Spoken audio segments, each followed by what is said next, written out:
Boa noite, pessoal. Muito obrigado pela presença, por estarem aqui conosco essa noite. Obrigado a todo mundo que contribuiu com esse processo. E agradeço a todo mundo em nome da Carol e Moura aqui, todo o trabalho que foi feito para a execução desse seminário. E aqui eu vou falar o meu papel enquanto governo. Estou em vias de me tornar secretário nacional adjunto da Secretaria Nacional de Avaliação de Políticas e Assuntos Econômicos, trabalhando ali junto com o Sérgio Pico e a ministra Simone Tebet, falar um pouco de como que a avaliação ela pode nos auxiliar então na promoção de uma sociedade mais sustentável.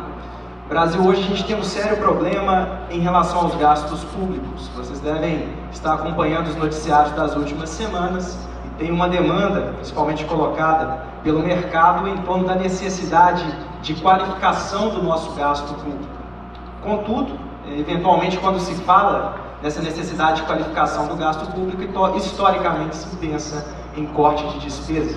Para vocês terem uma ideia, o Brasil tem um orçamento em torno de 4 trilhões de reais, isso não é pouco dinheiro. 92% do nosso orçamento está vinculado a despesas obrigatórias, aquele tipo de despesa que a gente não tem muita liberdade para poder manejá-lo, para poder manejá-lo de forma a dar conta dos problemas que são apresentados e que devem ser resolvidos atualmente. Então coloca-se em uma janela, inclusive, que daqui a 3, 4 anos, a gente já não vai ter mais espaço no orçamento para gastos que a gente conhece como discricionários, se a gente não reverter essa situação. Então a gente tem um dilema de frente de nós. Então o que fazemos nesse cenário? Historicamente pode ter se pensado, vamos cortar gastos. Então você pega uma caneta e sai cortando à torta e à direita aquilo que você acha que não é mais necessário. Mas quem é do campo da avaliação sabe que a vida não funciona assim.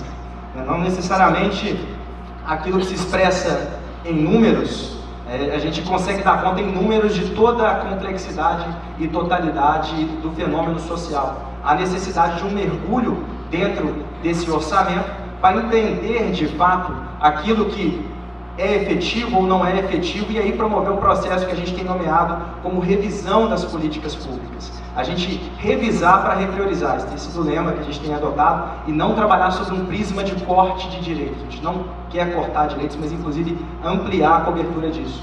E qual área a gente enxerga como área base para a gente conseguir de fato promover um processo de revisão das políticas, não abrindo mão da justiça social, o campo da avaliação.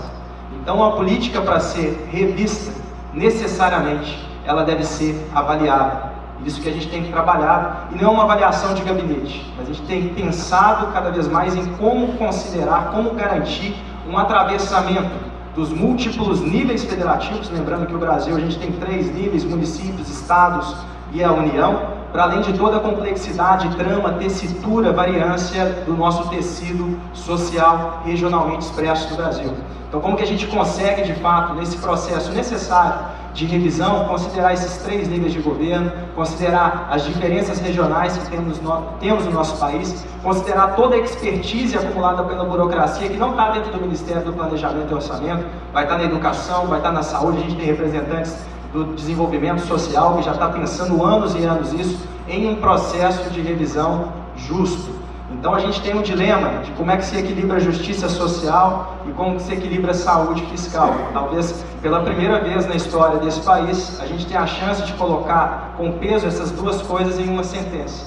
Então esse é o desafio que a gente tem dentro do governo federal hoje, como dar conta de tudo isso, para que eventualmente a gente não incorra numa situação de desequilíbrio e aí de suspeição da confiança do mercado em torno do que a gente tem em termos de responsabilidade fiscal, e você cair num quadro de ampliação de inflação, de retirada do investimento do país, de ampliação do custo dos alimentos, dos combustíveis e assim por aí vai, prejudicando a vida daquelas camadas que estão na base social. Tudo isso que eu estou falando a gente não faz sozinho. Primeiro, não é assunto fácil de falar, normalmente as pessoas fogem desse tipo de tema, então primeiro você tem que ter coragem, você tem que assumir isso publicamente. Muita gente corre de assumir essa agenda publicamente pelo receio de ruídos que tem em torno dela, a necessidade de falar de revisão de gastos. Se você já vivenciei isso, por vir do contexto pobre, quando meus pais sentavam à mesa e falavam da necessidade da gente repensar as contas de casa, porque as receitas ali estavam reduzindo, a inflação tinha batido na porta, nunca era uma situação fácil. Mas como é que a gente trabalhava isso garantindo o conforto daqueles que estavam ali presentes? Então acho que o fato de eu poder estar nesse lugar hoje é pensar todo esse processo, só que considerando a perspectiva de quem veio de um lugar que não é usual. Que não é um lugar usual de quem eventualmente ocupa as carreiras do Tesouro, as carreiras de analista de planejamento e orçamento dentro do contexto do Estado, mas alguém que eventualmente atravessou outros níveis federativos, veio de outros lugares, e aí pode entender também que existem outras vozes que devem ser ouvidas, como as vozes que estão dentro desse auditório aqui hoje, tem muito a contribuir com esse processo de fato promover políticas públicas mais resilientes, políticas públicas mais justas nesse momento da história do país. E aí isso não se faz sozinho, só com o governo, a presença dos organismos multilaterais, do terceiro setor organizado é fundamental para isso, investimento social privado somados à filantropia, e é com isso que a gente conta. Então vem aqui, enquanto governo hoje, fazer esse convite às pessoas que estão aqui nesse auditório e às organizações às quais vocês representam para se somar nesse processo